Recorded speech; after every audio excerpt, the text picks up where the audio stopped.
In this video, we're going to very quickly discuss the law of large numbers. This is part of Unit 7, Probability, and our color is still pink.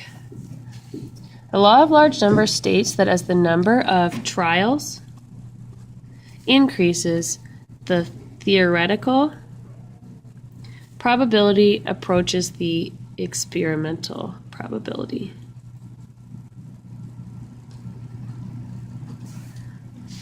In other words, the more times you perform an experiment, flipping a coin, rolling a dice, spinning a spinner, so on and so forth, the closer you will get to achieving the in-theory probability. So, Miguel wants to record the number of heads or tails he gets when tossing a fair coin 10 times, 100 times, 500 times, and 1,000 times.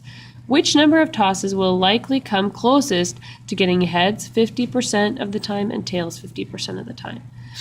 So if I'm looking at my number of trials, in the first experiment, he did 10 trials.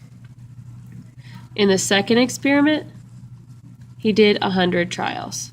In the third experiment, he did 500 trials. And then in the fourth experiment, he did 1,000 trials. Okay?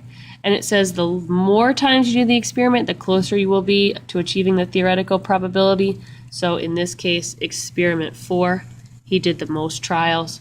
Law of large numbers. The larger the number of trials, the closer you are to getting the theoretical probability.